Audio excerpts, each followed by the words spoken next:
I didn't know then that the man teaching me to feel chosen would later teach me to be replaced. But let me back up. The rooftop bar smelled like expensive cologne and cheaper decisions. I was 24, working the late shift, learning how to be invisible in a room full of people who wanted to be seen. That's what good service is, really. You pour their drinks, you read their moods, you vanish before they remember you were there. Brennan didn't fit the pattern. Most men who came in alone were waiting for someone or running from someone. He did neither. He sat at the corner table for 3 weeks straight, ordered the same bourbon, left the same tip. Never loud, never drunk, just watching. Not in a creepy way. More like he was taking notes on a world he didn't fully belong to. The night he spoke to me, I was clearing glasses near the window. My grandmother's ring caught the light. This thin silver band with a stone, so small you had to squint to see it. I wore it on my right hand because the left felt like making promises I couldn't keep. That ring means something. His voice was quiet, certain. I looked up. He wasn't smiling like men do when they want something. He was just looking at me like I was actually there. It was my grandmother's, I said, not sure why I was answering. You wear it on the wrong hand. There is no wrong hand. There is if you're protecting yourself from the right one. Hi viewers, kindly tell us where you're watching from and what time it is. Warm welcome to the family. Enjoy the story. I should have walked away. Should have laughed it off like the 100 other lines I'd heard from men who thought bartenders were practice rounds for their charm. But Brennan didn't look like he was practicing. He looked like he already knew the answer and was waiting for me to catch up. That's how it started. Not with flattery, not with buying out the bar or sending roses to my apartment. He started with truth.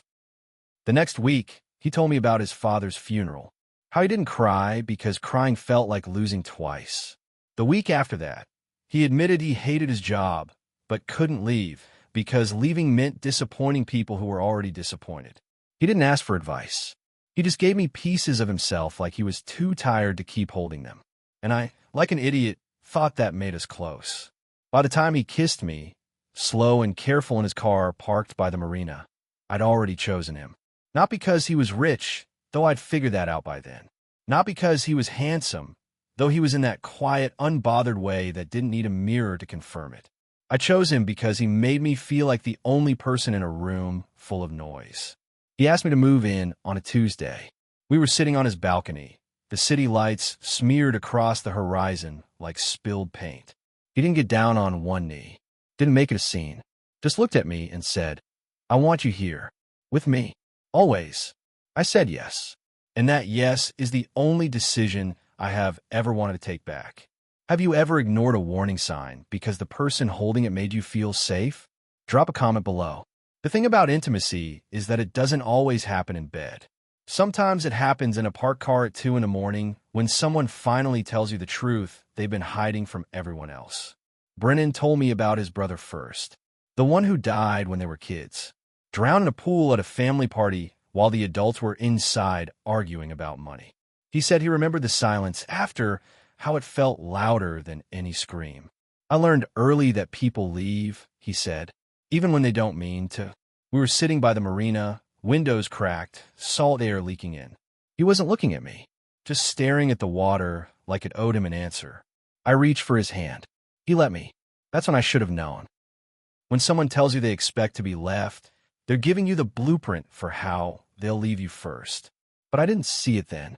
I just saw a man letting me in.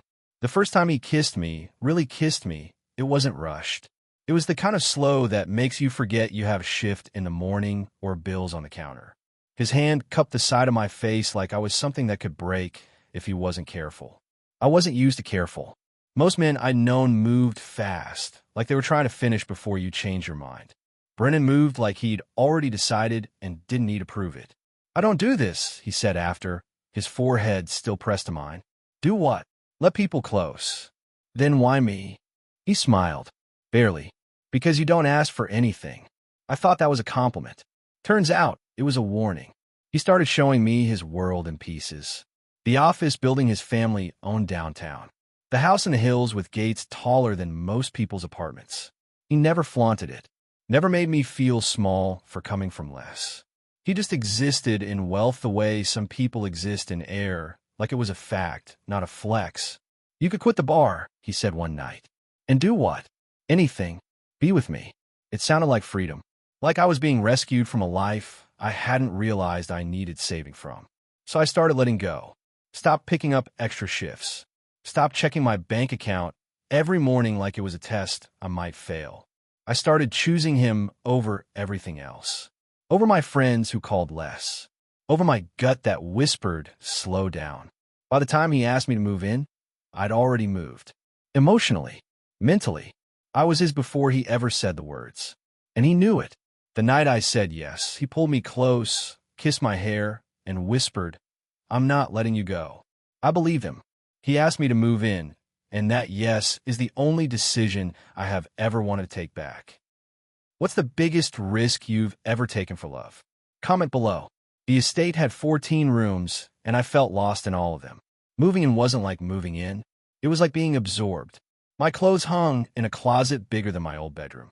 My toothbrush sat alone on a marble counter that stretched for days. Everything was clean, quiet, expensive, and watched. The staff moved through the house like ghosts. They smiled when they saw me, but it never reached their eyes. I'd say good morning, and they'd nod, then disappear into hallways I didn't know existed. Brennan said they were there to help, but help felt like surveillance. His mother came by the second week. I was in the kitchen, trying to figure out the coffee machine that looked like it needed a degree to operate. She walked in wearing all white, pearls, and a smile that could cut glass. "So you're the bartender?" Not a question. A label. "I'm Lerete. I know who you are." She looked me over like I was furniture someone bought without asking her opinion. Brennan has always had a soft spot for projects. I didn't know what to say to that, so I said nothing. She poured herself water from a bottle I didn't know we had, took one sip, and left. That night, I told Brennan what she said. He kissed my forehead. "Don't worry about her. She's like that with everyone." But I did worry, because everyone else she was like that with had left. The wedding talk started slow. I'd bring it up carefully, like I was asking for permission instead of a plan. He'd smile, pull me close, say soon. "I just want to get work sorted first." Then it was, "Let's wait until after the holidays." Then, "Let's just enjoy this for now." Later became a place I lived in without realizing it had no address. The comfort made it easy. I stopped asking, stopped pushing. I had a roof, a man, a life that looked like the ones I used to serve drinks to. I convinced myself patience was the same as love. Then one night I was late. Not for dinner, for my period. I took 3 tests in the guest bathroom, the one no one used, where the tiles were cold and the silence was suffocating. All 3 said the same thing. I thought about how to tell him for 2 days. Practiced it in my head. Imagine his smile. Imagine him pulling me close, saying, "We're doing this together." We were sitting at the long dining table, the kind that makes 2 people feel like strangers. He was scrolling through his phone. I was pushing food around my plate. "Brennan." He looked up. "I'm pregnant." And then one night, at that long dining table, I told him I was pregnant, and the man across from me vanished without leaving his chair. Have you ever seen someone change right in front of you? Let us know below. He laughed. Not the kind of laugh that means joy. The kind that means disbelief. The kind that lands like a slap, even though he never moved. "You're serious?" "Yes." He set his phone down, leaned back, stared at me like I just told him I crashed his car. "How did this happen? How do you think?" His jaw tightened. "We were careful. Not careful enough." Silence. The kind that fills a room until you can't breathe, right? Then he said it. "Go to someone else with that baby." 6 words. That's all it took to end a life I thought we were building. I didn't cry, didn't yell, didn't beg. I just sat there, tried to understand how the man who said he'd never let me go was now handing me the door. "You don't mean that." "Ido." "Brennan." "I'm not doing this, Loretta. I'm not ready. I didn't sign up for this." "You signed up the second you asked me to move in." He stood, walked to the window, didn't look at me. "You need to leave." "What?" "I'll have security help you pack." I laughed then. A bitter, broken sound I didn't recognize. "Security? I'm not the villain here. You're the one who..." "Who what?" "Got pregnant? Like I did it alone." He turned. His face was stone. "You should have been more careful." 2 men in suits appeared before I could respond. They didn't touch me, but they didn't have to. Their presence was the message. I was being removed. I packed one bag, left everything else. The clothes, the jewelry, the life I thought I'd earned by being good enough. The walk down the driveway felt longer than it was. The gates opened slow, like they were sorry to see me go. I stood on the street, bag in one hand, phone in the other, and no idea where I was going. But I knew one thing. People think that was the day I broke. They are wrong. That was the day I began to build without him. Have you ever had to start over from nothing? Share your story. The laundromat became my office. I'd sit on the plastic chairs, folding clothes that weren't mine, trying to figure out what came next. My phone was full of unanswered texts from friends I'd ghosted when I moved into Brennan's world. I couldn't face them, couldn't admit I'd been wrong about everything. I found a room above a bakery. The landlord was a widow who didn't ask questions. $50 a week, shared bathroom, no lease. It smelled like sugar and regret. I worked at a mechanic shop answering phones. The owner, a man named Ray, let me bring a baby carrier once Rowan was born. She'd sleep between the filing cabinets while I logged invoices and scheduled oil changes. Rowan came on a Tuesday. Fast, painful alone. The nurse asked if I wanted to call anyone. I said no. When they handed her to me, all red-faced and screaming, I felt something I didn't expect. Relief. Not because it was over, because she was mine. Fully. Completely. No one could take her or tell me I wasn't enough. The nights were long. Formula, diapers, bills that didn't care if I was tired. I learned to survive on 3 hours of sleep and gas station coffee. Learned to stretch $10 into groceries. Learned that pride doesn't feed a baby, but stubbornness does. I started taking online classes. Accounting, bookkeeping, anything I could learn for free between feedings. I wasn't trying to prove anything to Brennan. I was trying to prove something to myself. That I could build a life he didn't get to be part of. Ray noticed first. You fixed the filing system. It was a mess. It works now. He started asking me to do more. Payroll, vendor contacts, tax prep. I didn't have a degree, but I had something better. I had no choice but to figure it out. Rowan turned 1 in that apartment. No party. Just me, her, and a cupcake from the bakery downstairs. She smashed it in her face, and I took a picture I'll keep forever. That night, after she was asleep, I looked around that tiny room and realized something. I wasn't waiting anymore. Not for Brennan to come back. Not for life to get easier. I was moving, and what Brennan could not imagine was that while he forgot, I was becoming someone he would no longer qualify to return to. What's the hardest thing you've ever rebuilt? Drop a comment. 3 years changes everything. Ray promoted me to office manager, then to operations. By year 4, I was running the back end of his entire business. Payroll, taxes, vendor negotiations, the systems that kept 20 employees paid on time. I didn't do it for recognition. I did it because I was good at it. Turns out, being abandoned teaches you something useful. How to rely on yourself. How to build structure when everything else is chaos. How to turn anger into spreadsheets that actually balance. I took night classes at the community college. Got my associate's degree while Rowan slept in the campus library. Then my bachelor's online. Accounting, business management, the kind of credentials that make people take you seriously even when you started with nothing. The widow downstairs watched Rowan when I had late classes. Never asked for much, just company and someone to check on her when the stairs got hard. We became family the way people do when blood doesn't show up. I stopped thinking about Brennan, stopped checking his social media, stopped wondering if he ever thought about us. Some people don't deserve the space they take up in your head. By the time Rowan was 4, I had a real job. A firm downtown needed someone to clean up their books. The owner, a man named Callum, interviewed me in a glass office overlooking the city. He didn't ask about gaps in my resume. Didn't care that I'd worked at a mechanic shop. He looked at the system I'd built for Ray, the one that cut errors by 60%, and said, "When can you start?" That's how you know someone sees you. They look at what you did, not where you came from. Callum was different from the start.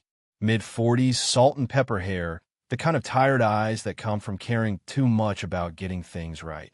He didn't manage by fear. He managed by respect. You built this. He was looking at the financial model I'd created for Ray's business. Yes, from scratch. I didn't have a template. He smiled. Small, genuine. We need more of this kind of thinking here. I worked late most nights. Rowan would do homework on my desk, coloring while I closed accounts. Callum never complained. Never made me feel like I was inconveniencing him by having a kid.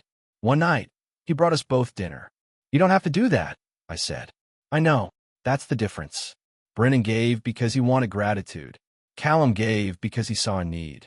6 months in, he offered me a partnership track. You've earned it, he said simply. I thought about the girl who poured drinks. The one who said yes to a man who taught her she wasn't enough. I thought about how far I'd come with nothing but spite and stubbornness. Thank you. Don't thank me. You did the work. And then a man walked in, not Brennan, but someone who would undo his relevance without ever trying. When did you realize you'd outgrown someone from your past? Comment below. Callum didn't flirt. He didn't need to. He asked questions. Real ones. Not the kind men ask when they're trying to sleep with you, but the kind they ask when they actually want to know the answer. What do you want long-term? He asked one night. We were closing the office, Rowan asleep on the couch in the break room. Stability. Independence. A life where no one can take everything from me in one conversation. He nodded. Didn't pry. Just listened. That's what respect looks like. It doesn't demand your story. It waits until you're ready to tell it. We started spending time outside the office. Coffee before work. Lunch when schedules allowed. He met Rowan properly, not as my boss, but as someone who wanted to know her. What's your favorite color? He asked her. Purple. And sometimes yellow. That's 2 favorites. I'm allowed 2. He laughed. A real one. The kind Brennan never gave because he was too busy calculating his next move. Callum didn't calculate. He just showed up. The first time he touched me, really touched me, it wasn't in a bedroom. It was in a parking garage. I just closed the biggest account of my career and I was shaking, not from fear, but from the adrenaline of finally winning something that mattered. He put his hand on my shoulder. Gentle. Steady. You did that. We did that. No, you did. I just gave you the space to do it. I turned to look at him and something shifted. Not fast. Not desperate. Just inevitable. He kissed me in that parking garage under fluorescent lights that made everything look ugly except this. His hand cupped my face the way Brennan's used to, but it felt different, like he was asking permission instead of taking ownership. Is this okay? He whispered. When's the last time someone asked me that? Yes. We took it slow. Dinners after Rowan went to bed. Weekends at the park where he'd push her on the swings while I watched and remembered what it felt like to not do everything alone. He didn't try to replace her father. Didn't overstep. Just existed beside us like he'd always been part of the equation. You're good with her, I said one Saturday. She's easy to be good with. She's like you. What do you mean? She doesn't ask for much. But she deserves everything. I fell for him in pieces. The way he remembered Rowan's favorite snack. The way he fixed the sink in my apartment without being asked. The way he looked at me like I wasn't a risk, just a person worth knowing. 6 months later, we moved in together. A real place. 3 bedrooms, a backyard, space for Rowan to grow up in. I'd build a life. A real one. Without waiting for permission or rescue. And by the time Brennan remembered me, I was no longer alone, and not in the way he feared, but in a way that made him irrelevant. Have you ever found love after you stopped looking for it? Let us know. Sunday mornings were ours. Rowan would make pancakes with Callum, more batter on the counter than in the pan. I'd sit at the table with coffee, pretending to read, but really just watching them. This was peace. The kind you build brick by brick after everything burns down. The knock came at 10. I wasn't expecting anyone. Callum looked at me. I shrugged. When I opened the door, the past was standing there. Brennan. Thinner. Older. Hair longer than he used to keep it. He was wearing jeans and a jacket I didn't recognize, like he'd try to dress down into someone relatable. Loretta. My name in his mouth felt like a word I'd forgotten the meaning of. What are you doing here? I needed to see you. What? He looked past me, into the house. At the toys on the floor. The photos on the wall. Evidence of a life he didn't get to be part of. Can we talk? I didn't move. Didn't invite him in. Just stood there, blocking the doorway to everything I'd built without him. Talk. He swallowed. Shifted his weight. This was the man who threw me out with security, and now he couldn't even meet my eyes. I made a mistake. You made a choice. I was scared. And I wasn't. Silence. The kind that used to make me apologize just to fill it. Not anymore. I've thought about you. About what I did. I want to make it right. There's nothing to make right. You made your decision. I made mine. Loretta, please. I was wrong. I know that now. Callum appeared behind me. Didn't say anything. Just stood there. His presence a statement Brennan couldn't ignore. Brennan's face changed. Realization hit him like cold water. Who's this? Someone who didn't throw me away. His jaw tightened. You moved on. Life moved on. I want to see the child. And that's when I said it. Calm. Clear. Final. Rowan, come to mommy. What would you do if your past showed up at your door? Comment your thoughts. Rowan walked into the room holding a spatula, batter on her cheek, completely unaware she was the center of a storm she didn't create. She looked at Brennan the way kids look at strangers. Curious. Detached. No recognition. Who's that? She asked me. Brennan opened his mouth. Nothing came out. Just someone who used to know mommy, I said. She nodded, already bored, and went back to the kitchen. Brennan stared after her like he'd just watched a ghost. She doesn't know me. Why would she? I'm her father. No, you're the man who told me to take my baby somewhere else. There's a difference. He looked at Callum again, then back at me. I could see it happening in real time. The math, the realization that I wasn't waiting, that I'd built something real, that the woman he discarded had become someone he no longer had access to. You didn't even try to find me, he said.